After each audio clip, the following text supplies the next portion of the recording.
The glass doors of Zenith Apex Financial did not just reflect wealth. They shattered the very dignity of the broken man kneeling on the concrete. On Thursday morning, July 9th, 2026, at 10:47 a.m., a brutal, bone-crushing thud silenced the entire street.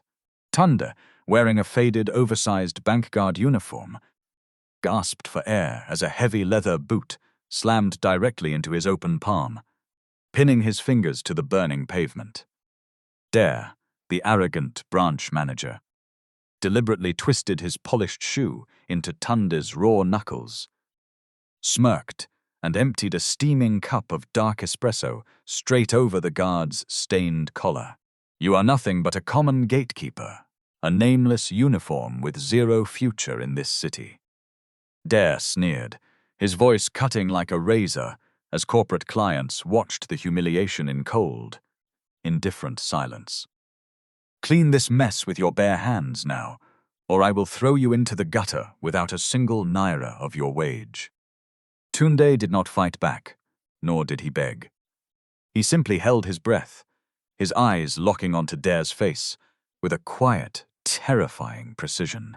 He was the reclusive billionaire owner of the entire banking conglomerate, disguised as a poor guard to audit the toxic soul of his own empire, completely unaware that one resilient woman was racing down the stairs, ready to risk her entire career to shield him from the fire. This is a powerful journey of character, destiny, and the weight of consequences that you absolutely cannot afford to miss. Before we unlock the full accounts of this incredible story, take a small moment to join our global family.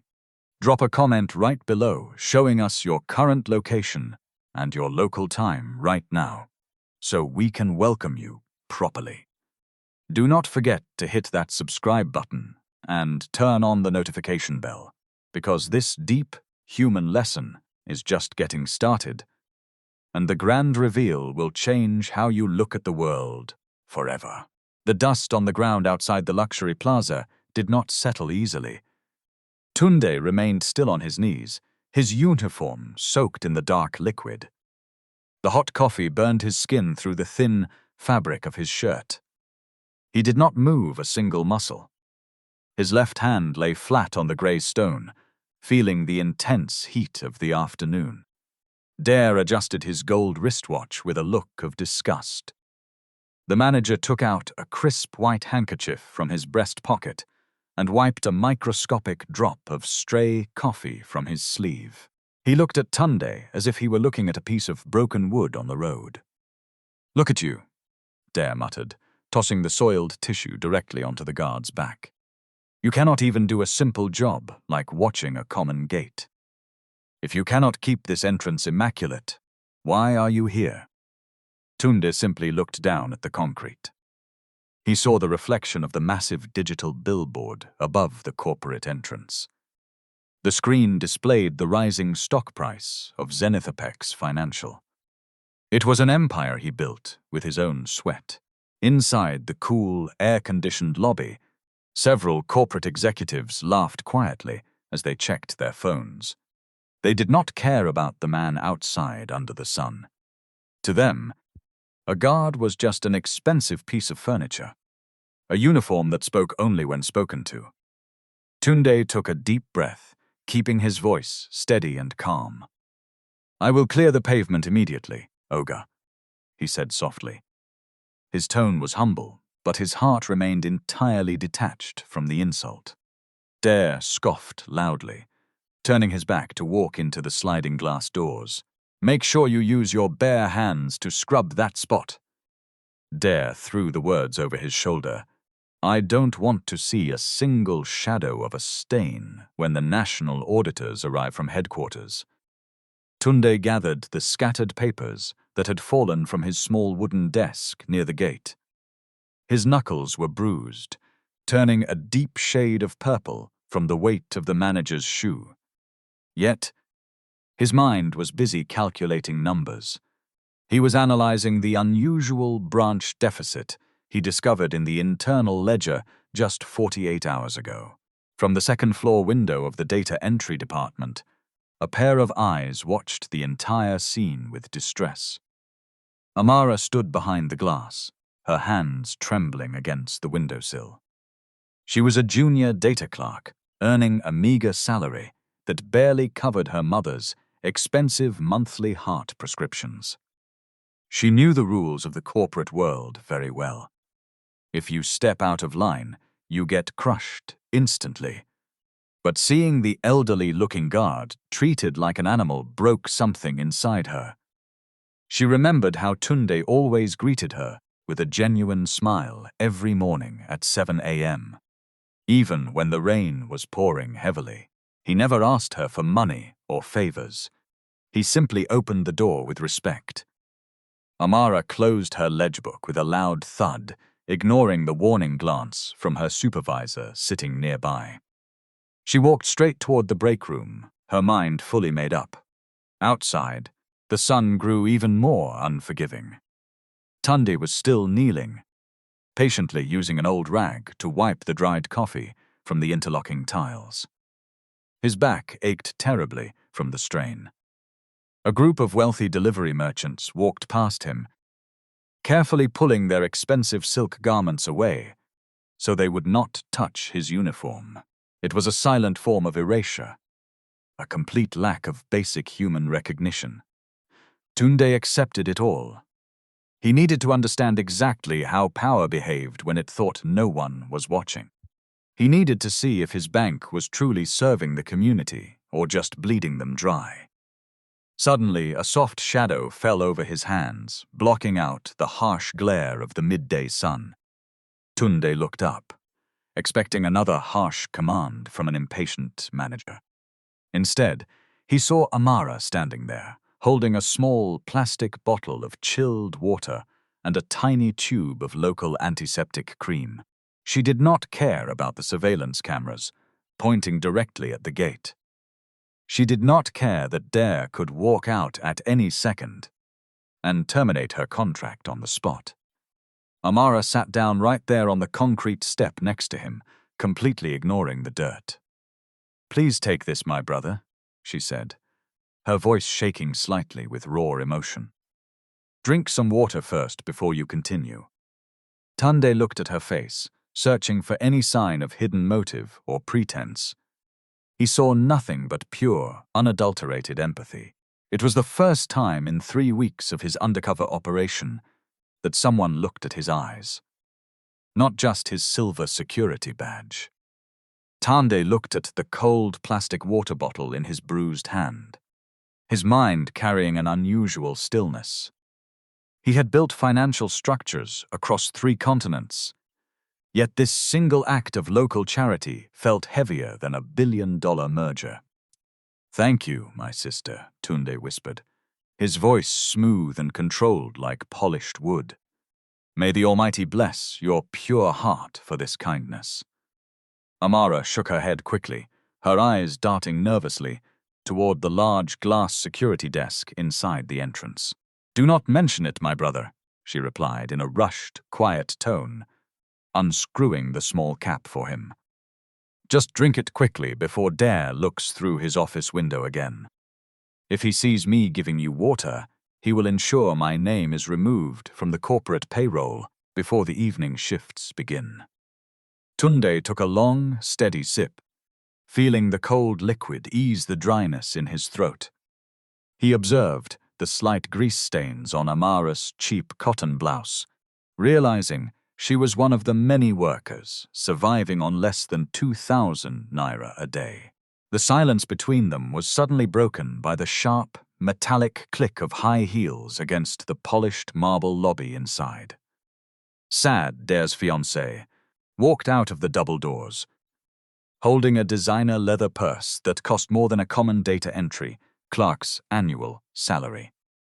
She looked at the two of them sitting on the low concrete steps, her face instantly twisting into a mask of pure, class-based disgust. "What is the meaning of this nonsense right in front of the main entrance?" Sage shouted, her high-pitched voice drawing the attention of 2 wealthy traders standing by their modern vehicles. "Amara, are you out of your mind? Or did you forget your place in this institution? Why are you sitting on the bare floor with an ordinary gatekeeper like a common beggar? Amara stood up instantly, her fingers locking tightly behind her back as she lowered her head. I am sorry, Ma. Amara stammered, her voice dropping into a submissive whisper. I was only giving him some water, because the sun is too hot today, Ma. Sade stepped forward, her expensive perfume mixing uncomfortably with the smell of the spilled espresso on Tunde's uniform. She pointed her long, manicured finger directly at Amara's face. Keep your stupid explanations to yourself, you useless girl, Sade barked, her voice rising to ensure the entire street could hear her authority. If this lazy guard is too weak to endure the natural sun, he should go back to his village and farm yams. We pay this financial institution to maintain a premium executive standard, not to host a pathetic pity party at the gate. Tunde remained seated on the step, his face expressionless as he recorded every syllable of her verbal abuse. He saw how Amara's shoulders shook with silent humiliation, her dignity being systematically erased just for showing basic human empathy. Sade turned her sharp gaze down toward Tunde, her eyes scanning his faded blue uniform with contempt. And you, this old man, why are you still looking at me with those dull eyes? Stand up right now and clear this path before I ask Dare to deduct 10,000 naira from your useless allowance. Tunde slowly rose to his feet, his long frame casting a shadow over the aggressive woman. He kept his head slightly bowed, completely playing the role of the broken underdog. Yes, madame, I am very sorry for the inconvenience, Tunde said, his voice entirely devoid of anger. I will ensure the entire perimeter is spotless before the next hour runs out. Sade scoffed loudly, turning her back with a dramatic swing of her expensive purse. Pack your things and get out of my sight, Amara, Sadi ordered, as she walked back toward the sliding glass doors. If I see your face near this gate again, I will personally ensure your employment letter is shredded into pieces. Amara did not say another word. She simply turned around and walked back into the building, her head bowed low as a single tear escaped her left eye and fell onto the cold gray stone. Tunde watched her retreat, his heart hardening with a very specific corporate purpose. He reached into his deep uniform pocket, his fingers brushing against a small, highly secure encrypted satellite phone that connected him directly to the global headquarters in Lagos. He could end Dare's career with a single 5-second voice command, but he knew that true restorative justice required absolute documentation. He needed to see how deep the rot traveled within this specific branch. At 2:15 p.m., Dare walked out of his executive office, his face tight with anger, as he held a thick folder of internal financial reports. He did not look at the staff. He walked straight toward the main gate, where Tunde was standing at absolute attention. "Guard!" Dare called out, his voice echoing through the high-ceilinged lobby. "Come over here right now."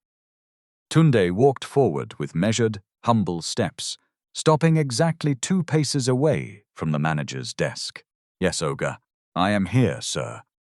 Dare threw the heavy folder onto the table, the papers scattering slightly across the polished wood. "There is a structural discrepancy of 450,000 naira in the weekly cash movement ledger," Dare said, his eyes narrowing into a dangerous, calculated glare. "You were the one on duty when the security transit van arrived from the Central Treasury on Tuesday morning. Where is the missing voucher?"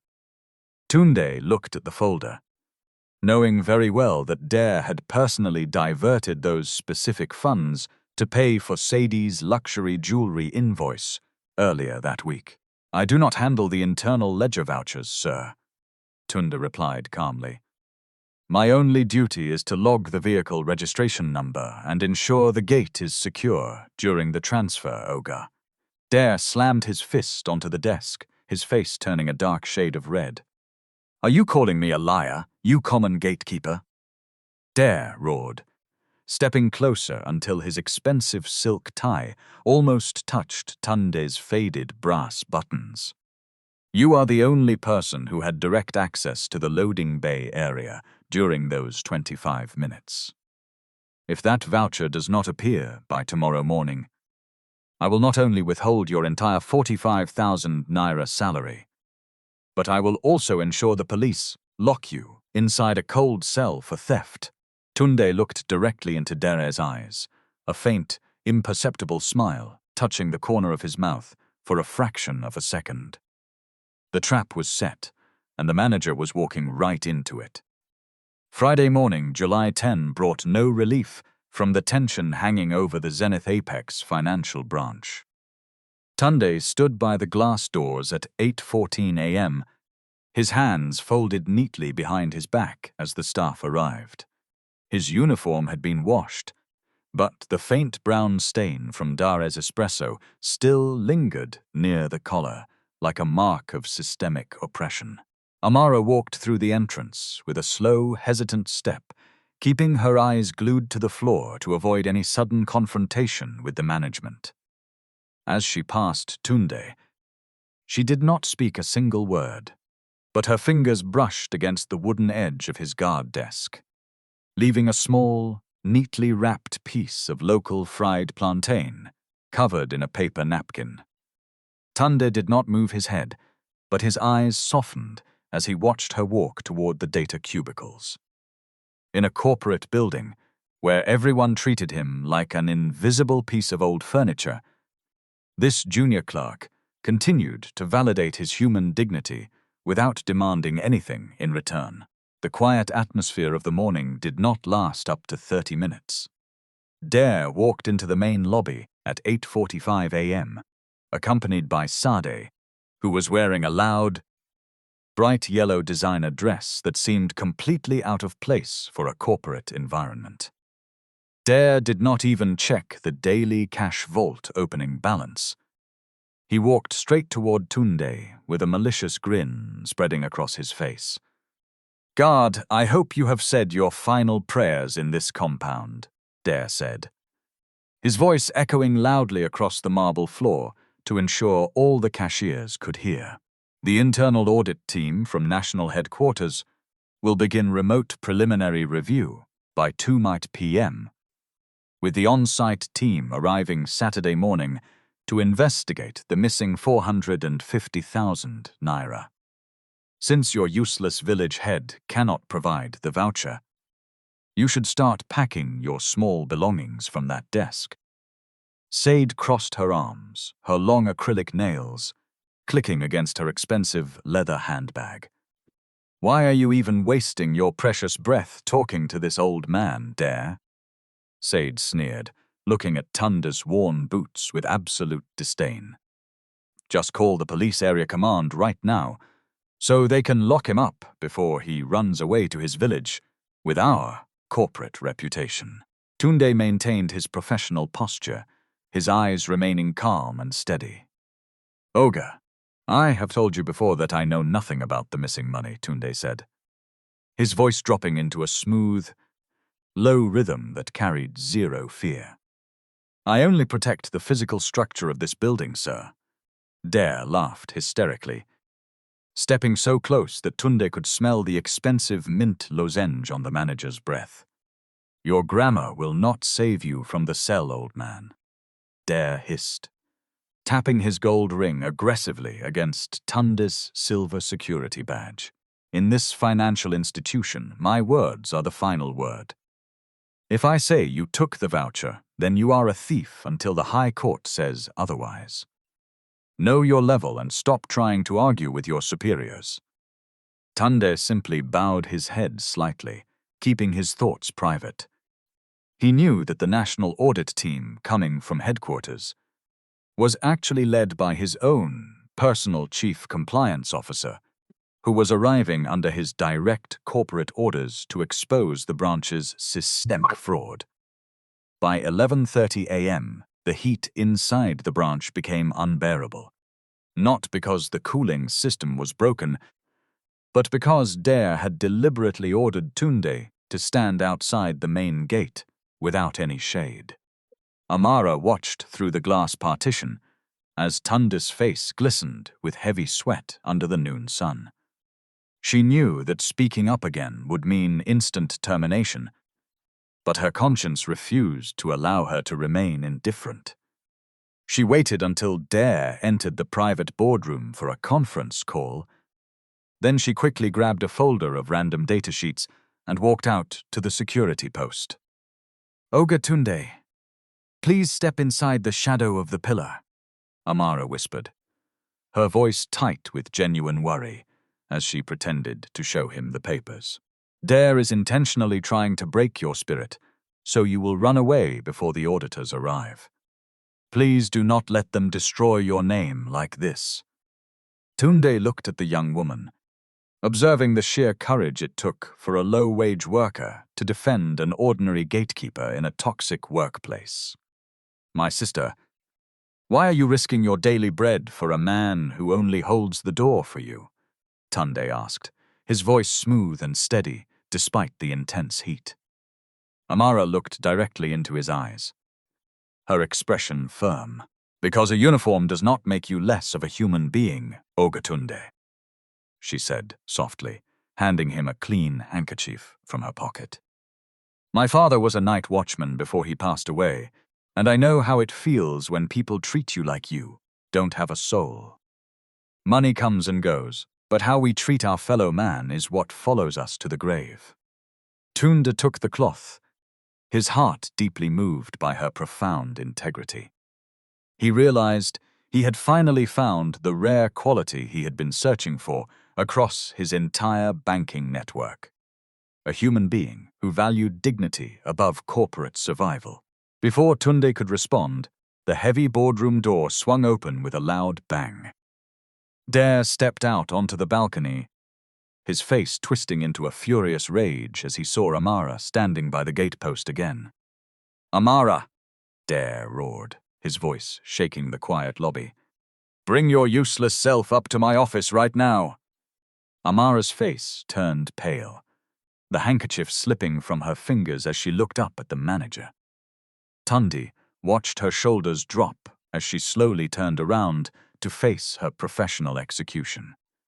The manager stood at the top of the stairs, his hands on his hips like a small king ruling over a broken territory. "You think this bank is a market square where you can flirt with common laborers?" Dare shouted down at her. "Bring your termination letter from the administrative desk. Your time in this institution has officially run out." The sound of Dare's voice felt like a heavy stone dropping into a quiet well. Amara stood perfectly still at the bottom of the grand marble staircase, her fingers gripping her old plastic folder until her knuckles turned completely white. The entire ground floor bank staff stopped typing, their eyes fixed on their computer screens as they pretended not to hear the cruel words echoing from the upper executive balcony. Dare leaned over the polished wood railing, a malicious smile stretching across his face as he looked down at her. "Did you not hear me speaking to you, ordinary clerk?" Dare shouted louder, enjoying the fear he was causing in the open lobby.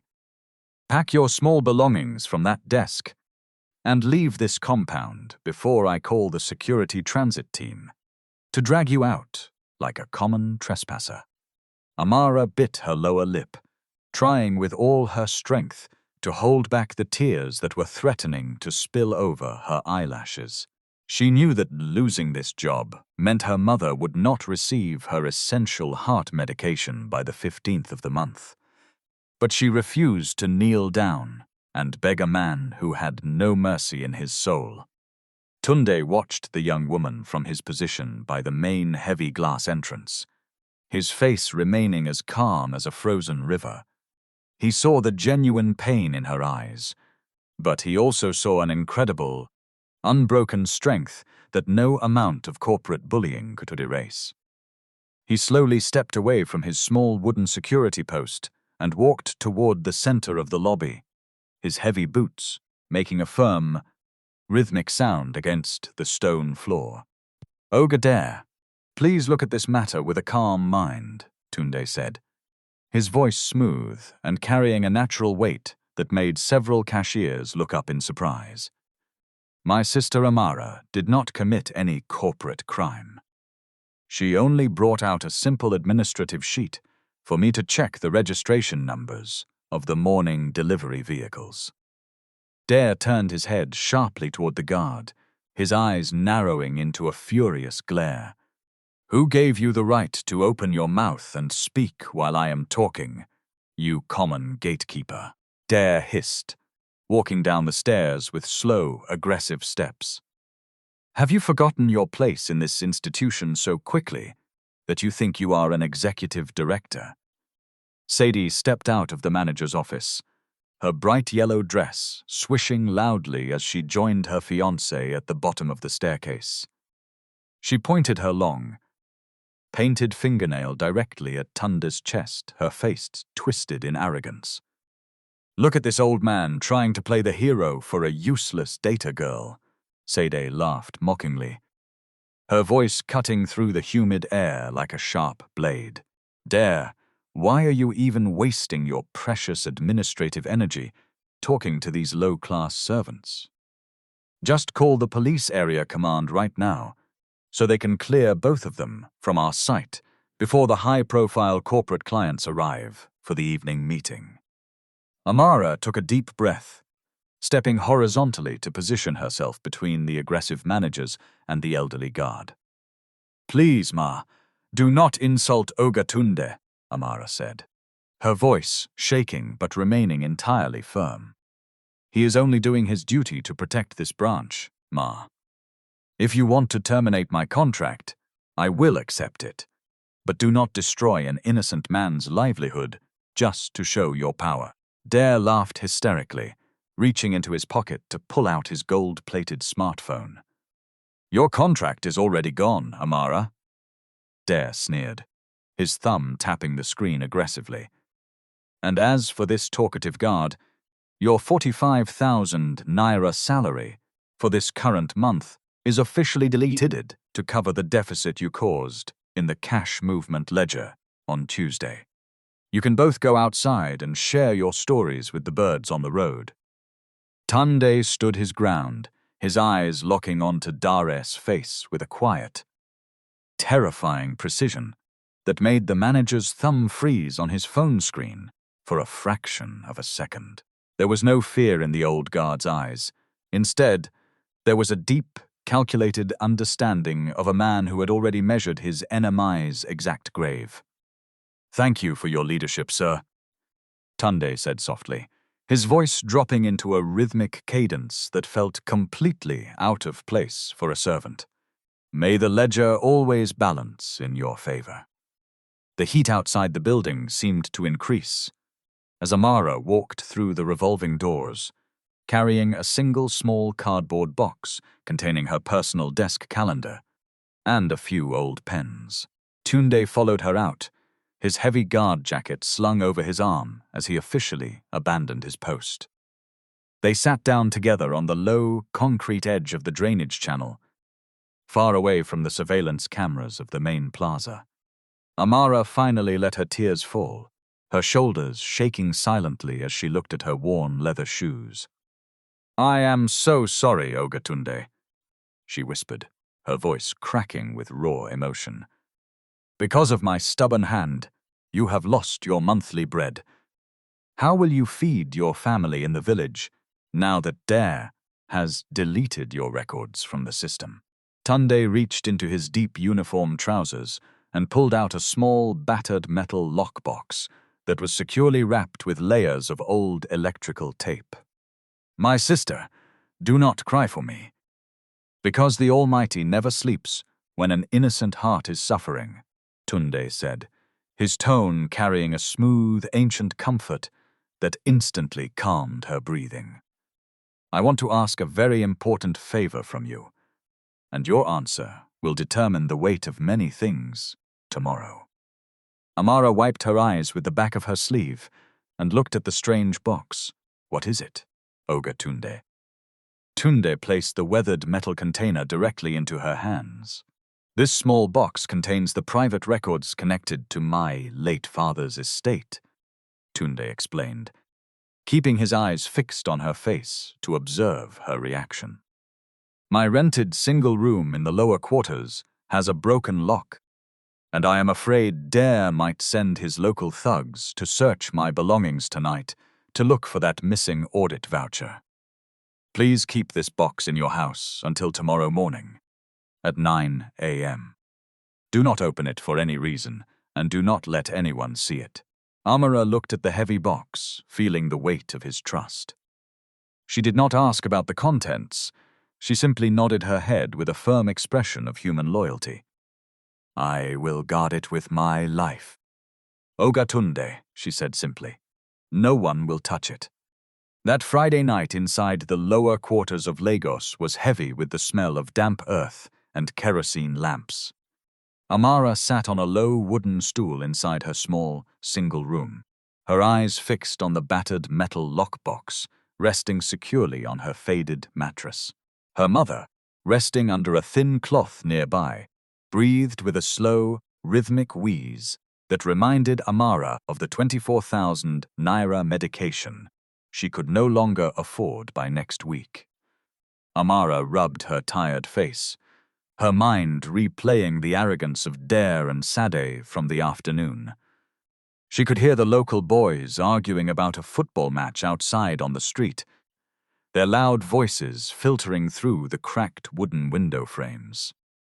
Several times during the long night, she looked at the heavy electrical tape sealing the edges of Tunde's box. It would be so easy to slide a small kitchen knife under the plastic adhesive, just to see what kind of legacy documents a poor bank guard was protecting with his life. Yet, every time the temptation brushed against her thoughts, her late father's voice echoed in her heart. A person who sells their integrity for curiosity has nothing left to hold in this world. Amara picked up a clean piece of cloth and gently wiped the dust from the metal corners of the container, placing it inside an old woven traveling bag beneath her bed, where no visitor could accidentally spot it.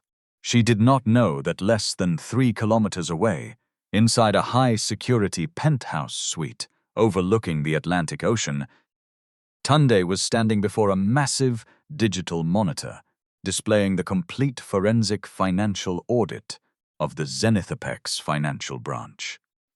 He was no longer wearing the faded blue cotton uniform or the worn leather boots.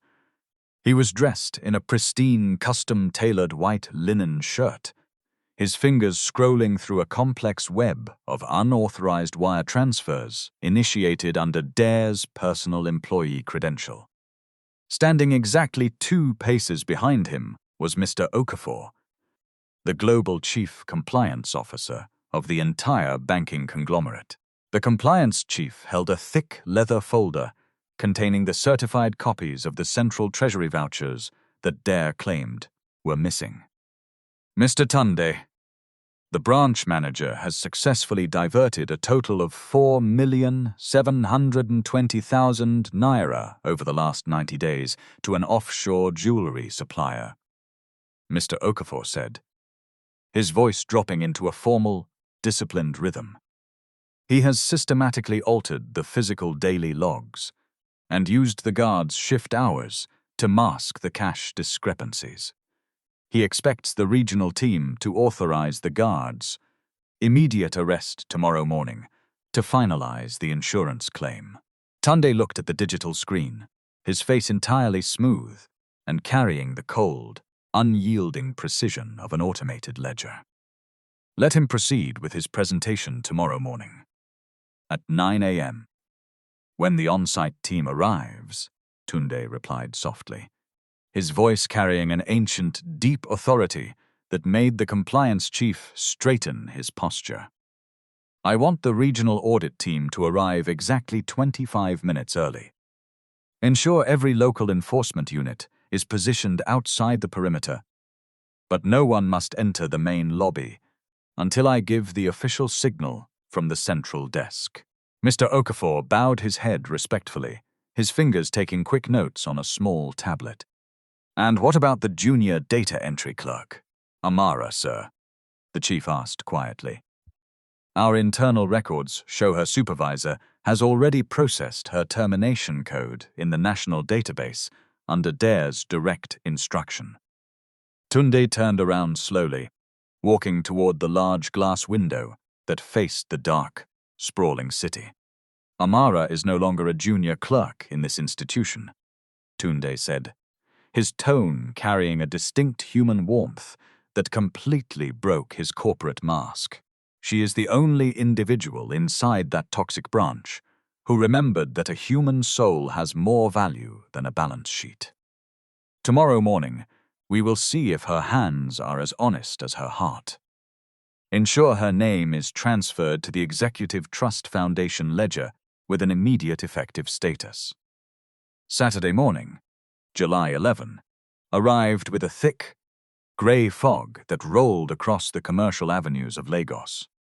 At 8:47 a.m., Amara arrived outside the heavy glass entrance of Zenith Apex Financial, her hands gripping the straps of her old woven bag containing Tunde's box. She was no longer an employee, but her moral obligation to return the guards. Legacy documents kept her steps firm on the concrete pavement. The lobby floors inside were already busy, but the air felt tightly wound, like a spring about to snap. Dare was standing near the central cash counter, dressed in an expensive charcoal three-piece suit, his arm locked around Sade, who was wearing a massive diamond necklace that glittered aggressively under the bright halogen lights. Two armed security officers from the local area command were already waiting by the elevators, their heavy black leather belts holding thick iron handcuffs. As soon as Dare spotted Amara walking through the revolving doors, a cruel, mocking laugh erupted from his chest.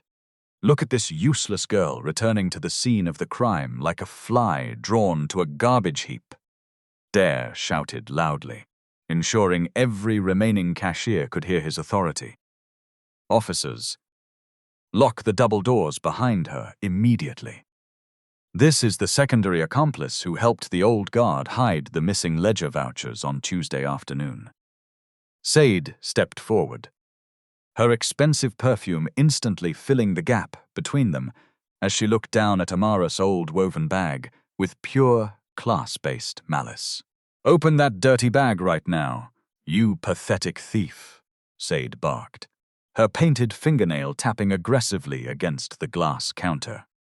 "Let us see how much of our corporate cash you have stuffed inside that ugly container before the officers drag you to the station cell." Amara did not stagger backward, nor did she lower her chin this time. She stood perfectly straight in the center of the grand lobby, her eyes looking directly into Sadie's face with a quiet, dignified composure that made the wealthy woman's smile freeze for a fraction of a second. "I am not a thief, madame, and I have never touched a single naira that did not belong to my daily labor," Amara said, her voice smooth, steady, and entirely devoid of fear. "I only came here to return a sacred item to Oga Tunde, because an honest person does not run away from the light." Dare scoffed loudly, stepping down from the platform as he signaled the two armed officers to move in. "Tund is already gone, you stupid girl," Dare hissed, his hand reaching out to violently grab the strap of her bag. "He is probably hiding in some dirty gutter in the mainland quarters. Search her belongings now, officers." The armed officers stepped forward, their heavy leather boots squeaking sharply against the polished floor as they surrounded Amara. Dare's hand was still clamped tightly onto the strap of her woven traveling bag, his face twisted in a triumphal sneer.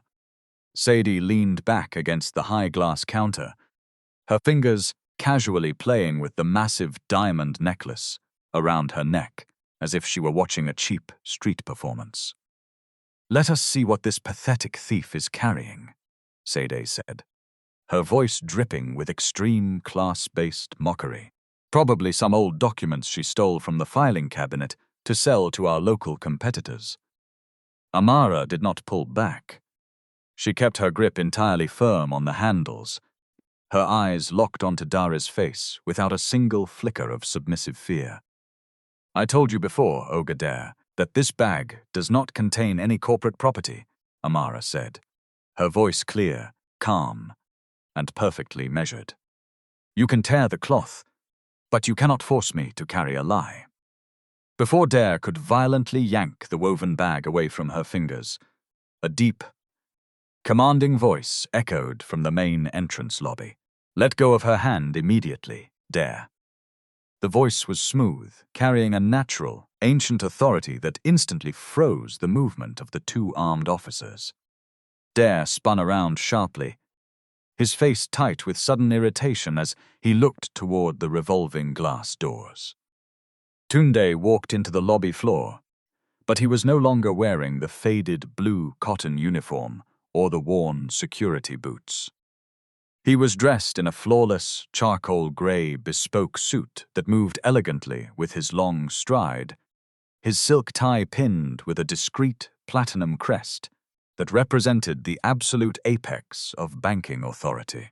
Standing exactly 2 paces behind him was Mr. Okafor, the Global Chief Compliance Officer from the Lagos headquarters, along with a team of 6 independent corporate forensic auditors carrying heavy leather legal briefcases. Dare stared at Tunde for 3 long seconds, his brain completely failing to reconcile the majestic figure before him with the poor gatekeeper he had trampled on just 48 hours ago. "Guard?" Dare stammered, his voice dropping its arrogant volume as he stepped back from Amara. "What is the meaning of this ridiculous costume? Who gave you the permission to dress like an executive director and walk into my branch with these strangers?" Saad scoffed loudly, stepping forward to stand beside her fiancé, her eyes scanning Tunde's pristine suit with suspicion. "Dare, why are you even asking this old man any stupid questions?" Sade barked, pointing her painted finger at Tunde's face. He clearly stole those expensive clothes from a wealthy client's vehicle while he was watching the gate. "Officers, what are you waiting for? Arrest this crazy man right now along with his useless data girl." The 2 local area command officers took a single step toward Tunde, but Mr. Okafor instantly stepped in front of them, showing them his official identification and the written authorization for the independent audit. "Stand down, officers," Mr. Okafor said firmly. "This man is Mr. Tunde Okafor, majority shareholder and chairman of Zenith Apex Financial. The allegations presented to you were based on records now under formal investigation. No one is to be detained until the evidence has been reviewed with the investigators waiting outside." The entire bank lobby went dead silent, the only sound being the low hum of the air conditioning units. The 2 officers looked at the official golden seal on the warrant, their faces turning pale as they slowly lowered their hands and stepped back to the wall. Dare's folder of financial documents slipped from his fingers, the white sheets scattering across the floor like dead leaves. His knees began to shake violently under his expensive 3-piece suit as he looked from Mr. Okafor to the calm, unyielding face of Tunde. "See, Chairman?" Dare whispered, his breath catching in his throat as a cold sweat broke out across his forehead. "No, this is impossible. You are just a low-class watchman who earns 45,000 naira a month. I checked your administrative employment file myself." Tunde walked forward with measured, slow steps, stopping exactly 2 paces away from the trembling manager. He did not raise his voice. Instead, his tone carried the cold precision of an automated accounting ledger. "A uniform only covers a physical body. Dare. It never defines the depth of a man's actual authority or human worth," Tunde said, his voice smooth and clear. I became a guard in this specific branch because our national compliance ledger showed a deficit of 4,720,000 naira over the last 90 days. I needed to see if the rot was a simple mathematical error or a toxic disease of arrogance from the leadership. And every day, I stood at that gate under the hot sun. You and your fiancé documented your own professional graves with your own mouths. Sadie's hands flew to her mouth, her face turning an ash-gray color as she looked at the massive diamond necklace on her chest, suddenly realizing exactly where the money to purchase it had come from. She tried to step backward toward the exit, but two of the independent auditors blocked her path with cold, professional expressions.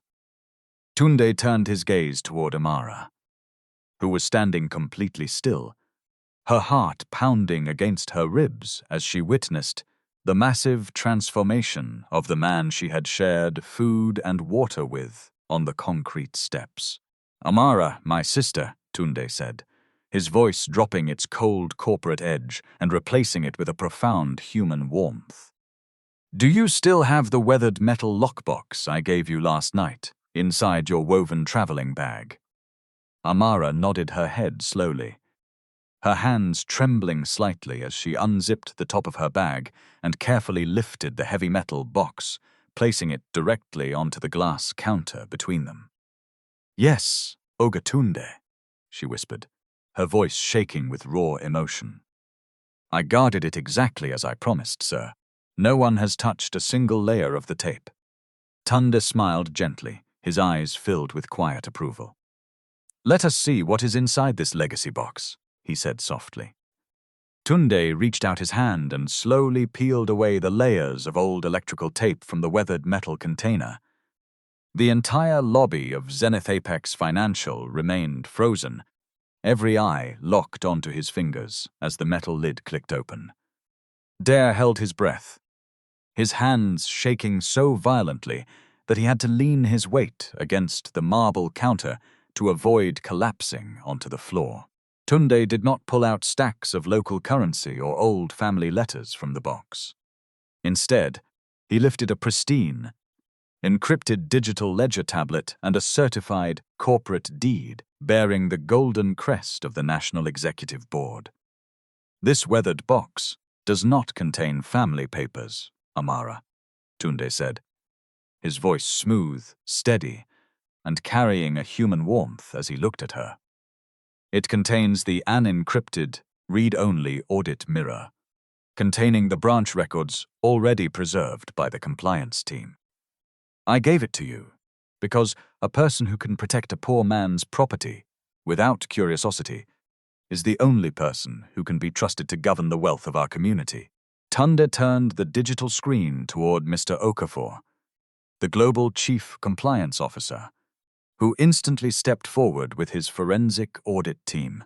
"Connect the tablet to the isolated audit terminal, Mr. Okafor," Tunde ordered, his tone shifting back into the cold, unyielding precision of an automated banking ledger. "Let us compare the preserved Tuesday transaction logs with the altered branch ledger."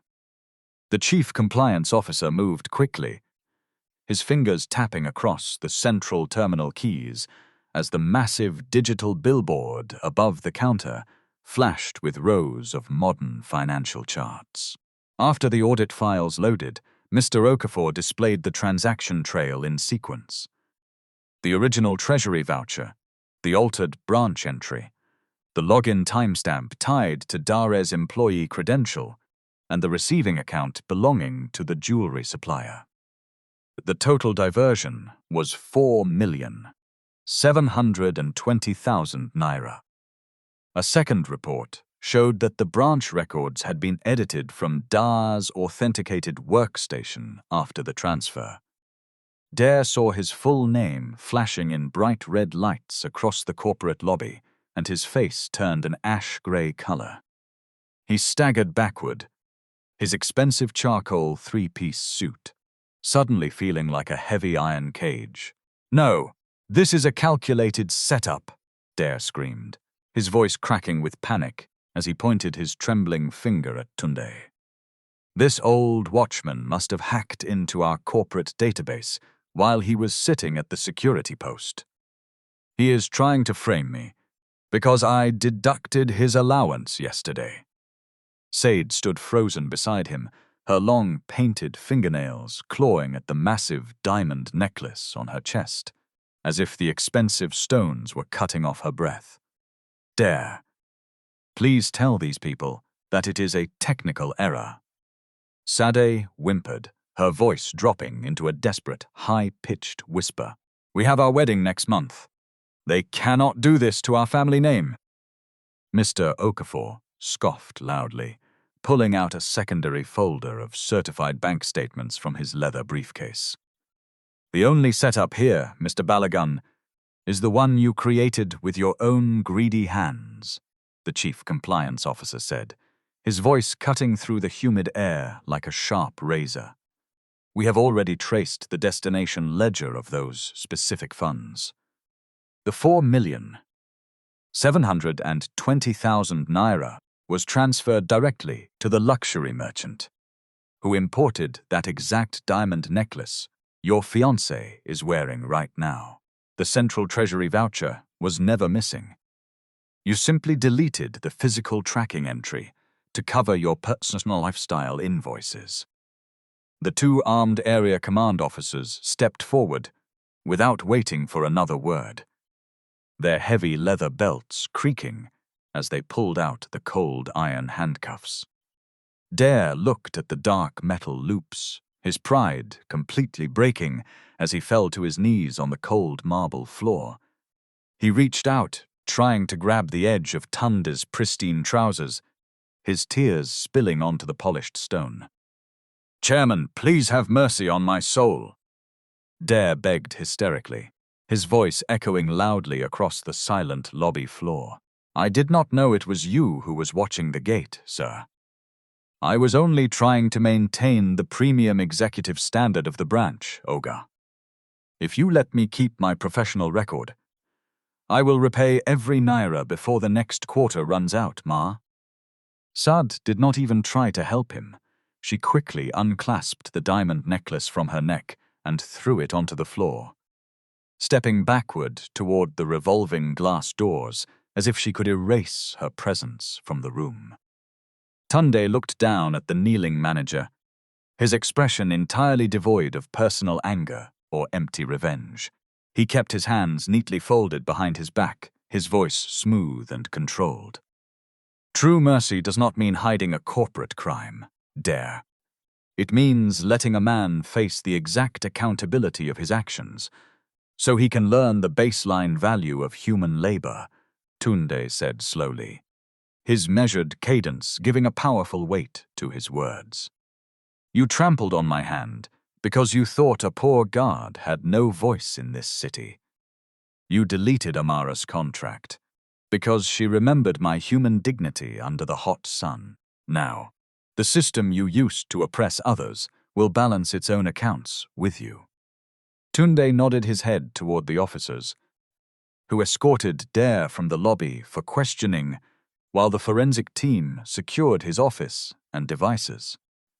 Amara watched the disgraced branch manager being dragged toward the glass doors in complete disgrace, her breath catching in her throat. She looked down at the old woven traveling bag in her hands, realizing that her simple act of purchasing water for a sweating watchman had completely rewritten her family's economic destiny. She felt a light, gentle touch on her shoulder and turned around to find Tunde looking at her with a profound expression of respect. Do not look at the ground, Amara, Tunde said softly, his voice dropping into a comforting rhythm. A person with an honest heart should always walk with their head held high before the world. Your time of data entry slavery in this lobby has officially run out, but your real work with Zenith Apex Financial is just about to begin. Mr. Okafor stepped forward, holding a new, leather-bound executive appointment credential. The white luxury leather of the executive chair felt firm against Amara's back. but her heart was still anchored to the simple concrete steps outside the building. She looked at the gold-embossed appointment ledger that Mr. Okafor had placed gently before her on the mahogany boardroom table. This document officially registers your status as the newly selected fellow in the Zenith Apex Community Investment and Compliance Program, Tunde said, his voice smooth and carrying that same steady rhythm she had grown to trust when he was just a guard. The fellowship includes a stable monthly stipend, professional training, independent supervision, and medical support for your mother through the company's hardship program. Amara shook her head slowly, her fingers trembling as she looked at the chairman. Oga Tunde, I am just a low-level data clerk who knows how to count small ledger sheets, she whispered, her voice dropping into a humble cadence. I do not have an advanced business degree or the experience to manage a major fund. Tunde smiled gently, leaning his long frame forward as he adjusted his charcoal-gray jacket sleeve. An advanced degree can teach a person how to calculate compound interest, Amara, but it can never negotiate a soul's integrity, Tunde replied, his tone carrying an ancient, deep authority. I have thousands of brilliant operational managers across this continent who know how to maximize our corporate profit margins.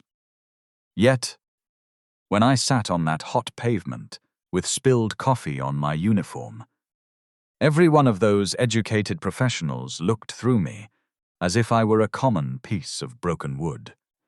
You were the only individual who saw a human being beneath the faded blue cotton cloth. A financial institution that loses its connection to human dignity is just a legal criminal network with a golden billboard. Integrity is the foundation. Training and experience will come next, and you will earn responsibility step by step. The heavy oak doors of the boardroom suddenly vibrated with a sharp, frantic knock from the outside corridor. Mr. Okafor nodded to the two security transit guards, positioned by the wall, who quickly unlatched the heavy brass handles to reveal Sade standing in the hallway. Her bright yellow designer dress was now wrinkled, and her face was completely stripped of the arrogant posture she had carried just 30 minutes ago. Please, Chairman, you must listen to my statement for just 1 microsecond, Sade cried out hysterically, her hands clutching the air as she tried to bypass the security perimeter. I had absolutely zero knowledge of Dare's internal structural fraud or the diverted cash movement vouchers. He told me the diamond necklace was a genuine family inheritance from his late uncle's estate in the western region. I am an innocent citizen who was simply preparing for a traditional societal wedding next month. Tunde did not raise his voice, nor did he look at her with any personal malice. He kept his hands neatly folded together on top of the dark wood table, his eyes carrying the cold, unyielding precision of a central bank auditor. Your statement is already recorded in the forensic entry file. Sade? Tunde said slowly, his voice smooth and controlled. But the digital records from the luxury jewelry supplier show that you were physically present when the wire transfer transaction was finalized on Tuesday afternoon. You signed the delivery ledger yourself, using your personal identification code to confirm the clearance of 4,720,000 naira. When a person accepts the luxury items purchased with the blood and stolen sweat of underpaid laborers, they can never claim innocence before the law. Your family name will face the exact circular reality of the balance sheet you helped to deplete. Sade staggered backward, her mouth opening silently as the investigators asked Sade to remain for a formal interview, and advised her that the jewelry purchase, her signature, and her communications with Dare would be examined before any charging decision was made. Dare was already seated inside the back of the secured transport van outside the plaza, his head pressed against his knees as the local merchants gathered near the perimeter fence to watch the complete downfall of the branch management team. The high-profile corporate clients, who had arrived for the evening corporate assembly, stood near their modern vehicles, whispering quietly among themselves as they witnessed the absolute destruction of Dare's social and professional standing.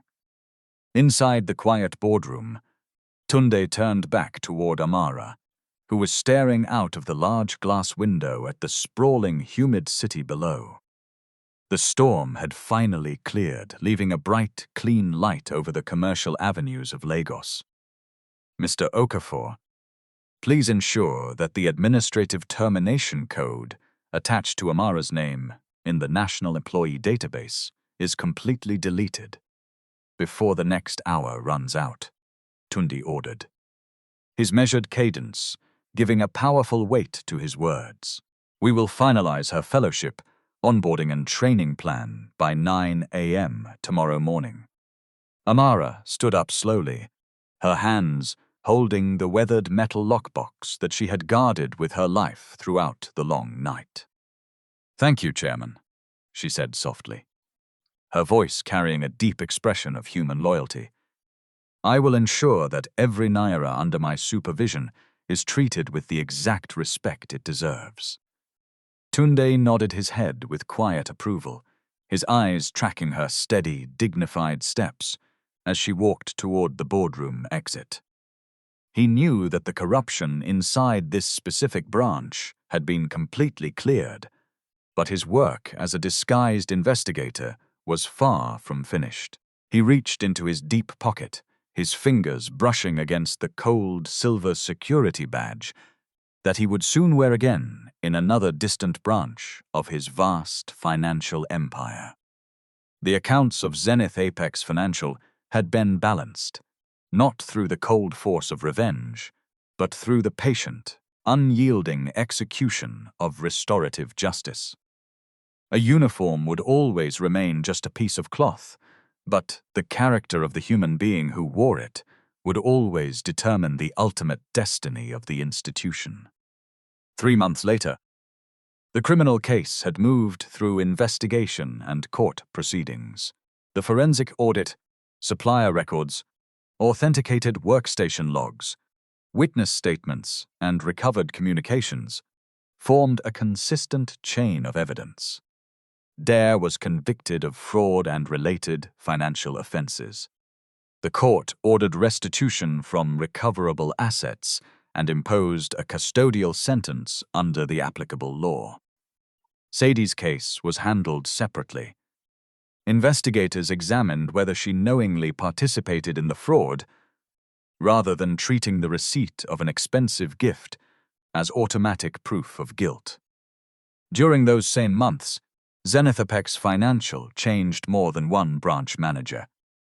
Tunde ordered an independent review of workplace complaints, cash transfer controls, security authority, and whistleblower protection across the network.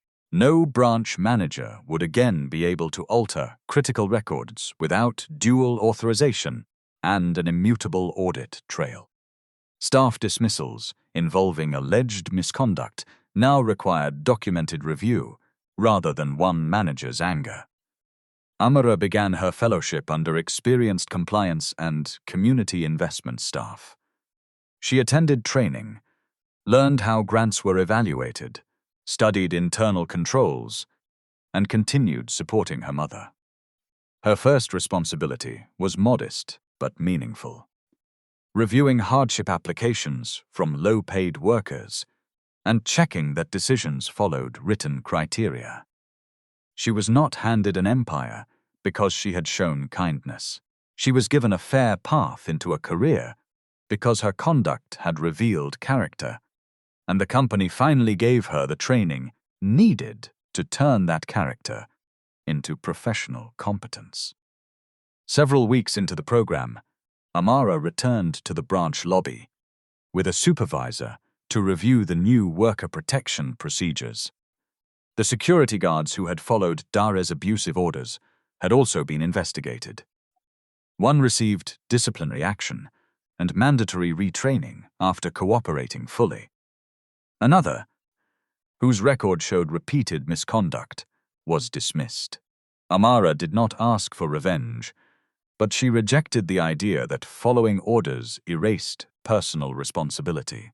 Standing near the entrance, where Tunde had once been humiliated, Amara saw a cleaner wiping a coffee stain from the stone.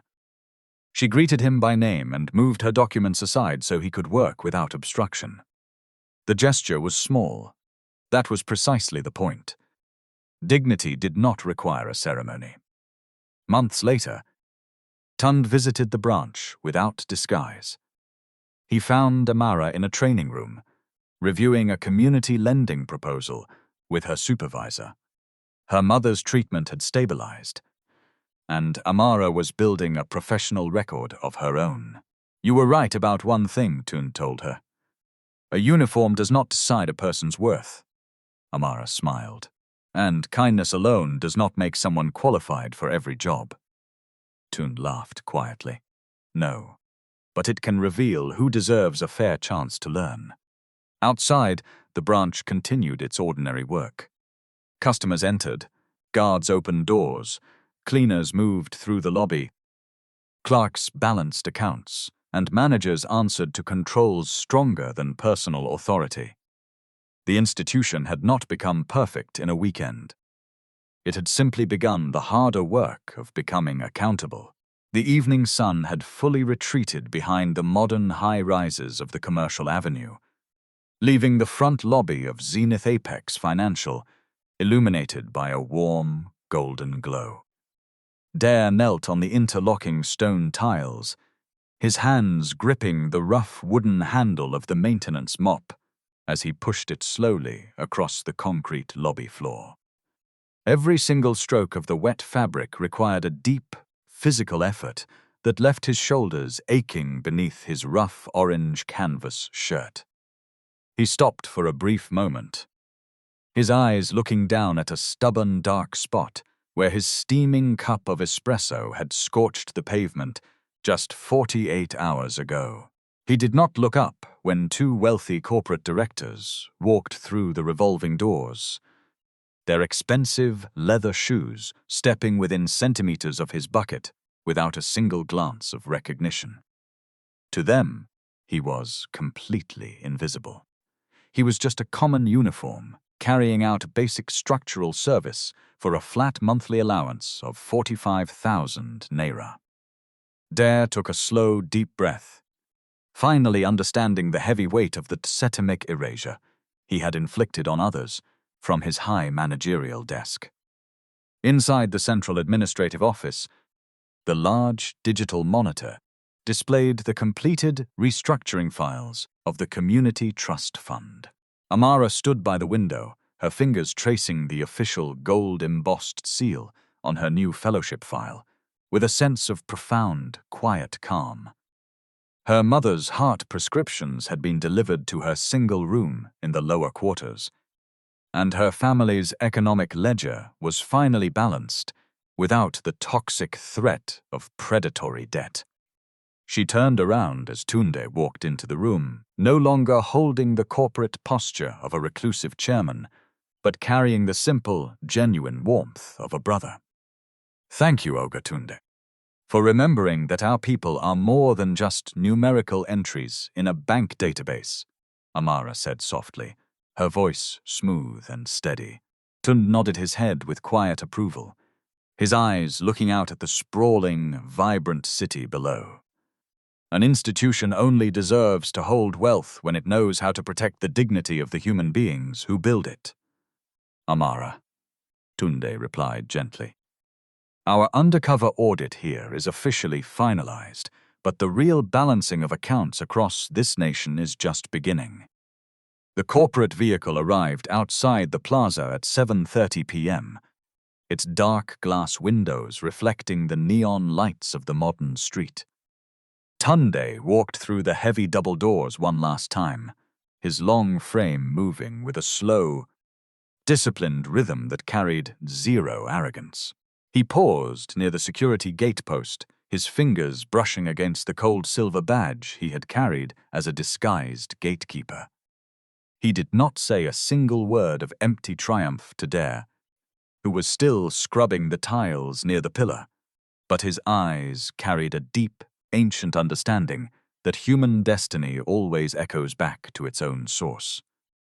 The system had balanced its accounts, not through aggressive violence or empty revenge, but through the patient, unyielding execution of restorative justice. A uniform would always remain just a piece of thin cloth under the sun, but the integrity of the human heart inside it would always determine the ultimate fate of the empire. The lesson was simpler than any corporate speech. Power reveals character most clearly when the person being mistreated appears unable to fight back. Dare believed a uniform made Tunde insignificant, and a low salary made Amara disposable. Both assumptions destroyed him. Amara's life changed, not because kindness magically qualified her to run a bank, but because courage gave her a fair opportunity that arrogance had denied her. Tunde's responsibility was not merely to punish one corrupt manager. It was to repair the systems that had allowed abuse, retaliation, and fraud to grow behind polished glass doors. Titles change. Wealth moves. Uniforms are replaced. Character is what remains when a person believes no powerful witness is watching.